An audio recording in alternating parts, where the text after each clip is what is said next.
Nah, kenapa begitu? Nah, Indonesia itu adalah negara kepulauan, di mana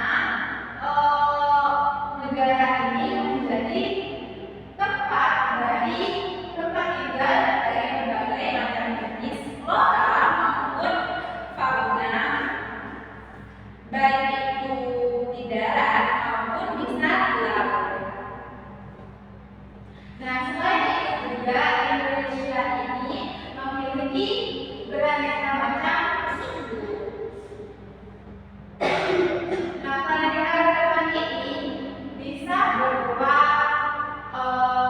genetik atau sifat atau jenis atau spesies, dan juga ekosistem. Nah, ayo sekarang hari ini kita akan belajar tentang mengenai keanekaragaman ini. Anak-anak bisa lihat dari depan itu kira-kira gambarnya ada apa aja ya? Ikan, gajah. Nah, kalau ikan biasanya di mana biasanya kita tinggal ikan? Di laut. Kalau gajah? Tidak. Benar. Jadi yang kalian sebutkan tadi itu merupakan keragaman berbagai jenis makhluk hidup. Mereka itu bisa hidup dari hidup di lingkungan yang bermacam-macam. Nah, itu dinamakan dengan keanekaragaman ekosistem, karena tempat tinggal mereka disesuaikan dengan ekosistem mereka. Kira-kira seperti itu. Nah, lalu tadi ibu menyebutkan ada genetik. Di sini ada genetik. Kenapa kalau begitu? Apa itu keanekaragaman genetik? Nah, anak-anak, ayo kita amati teman-teman di samping kalian, di sekitar kalian, di kelas kita. Nah, walaupun kita ini termasuk satu jenis makhluk hidup yang disebut dengan manusia, tetapi manusia itu juga berbeda. Ada seseorang yang memiliki kulit kuning langsat, sawo matang, kemudian rambut yang keriting ataupun ikal. Nah, itu dinamakan dengan keanekaragaman genetik. Perbedaannya itu disebut perbedaan tersebut dapat terjadi karena dalam setiap makhluk hidup ada gen atau juga membawa sifat. Gen inilah yang tadi ibu sebutkan ada sifat. Nah, selanjutnya anak-anak, keanekaragaman flora dan fauna di Indonesia. Nah, di Indonesia ini dibagi keanekaragaman flora dan faunanya itu dibagi menjadi 3 wilayah, yaitu wilayah Indonesia Barat atau Asiatis, wilayah Indonesia Tengah, dan juga wilayah Indonesia Timur atau Australis. Nah, wilayah tengah itu disebut juga dengan wilayah peralihan. Wilayah peralihan itu memiliki ciri khasnya tersendiri. Kemudian kalau wilayah timur itu memiliki kemiripan dengan flora dan fauna di Australia.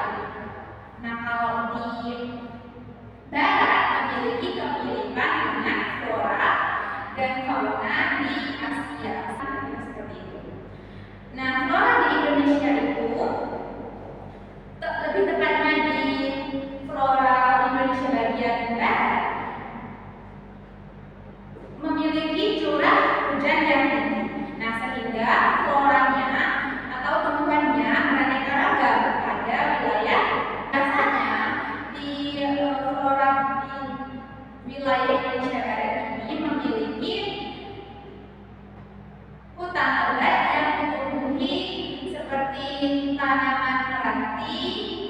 benih, rotan, dan juga kayu jati. Nah, selain itu ada seperti tanaman kemuning, bulan kakao, dan juga rawa gandum. Nah, contoh flora di daerah peralihan itu antara lain seperti anggrek, cengkeh, cendana, dan juga tumbuhan palem.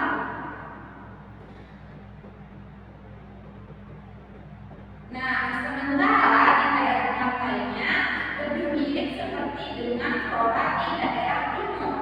Sementara di gurun memiliki kemiripan dengan di daerah Kalimantan. Nah, selanjutnya adalah flora di bagian Indonesia Timur.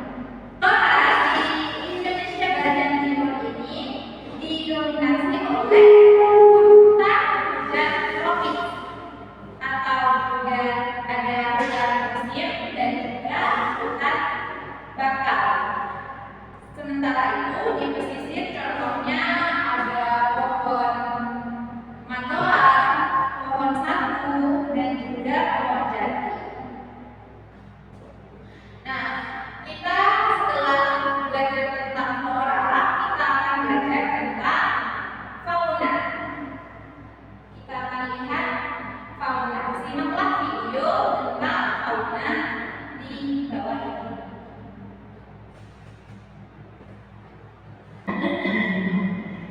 Fauna Australis.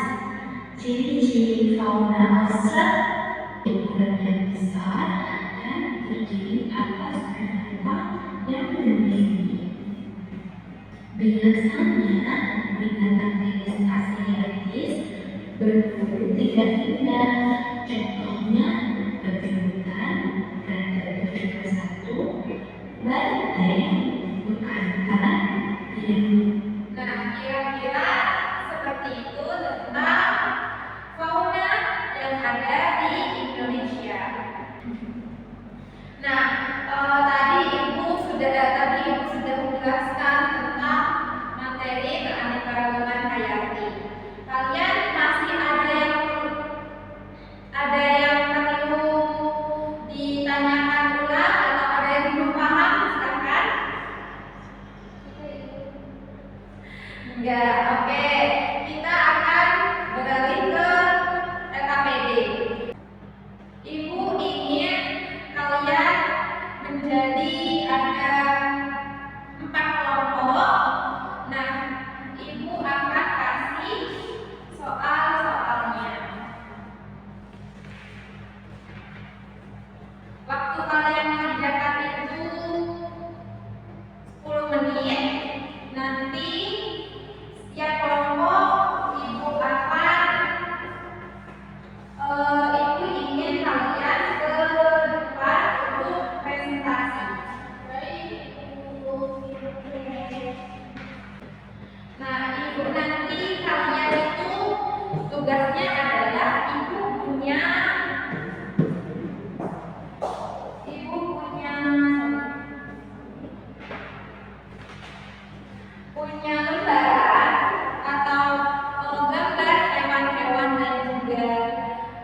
Dadah.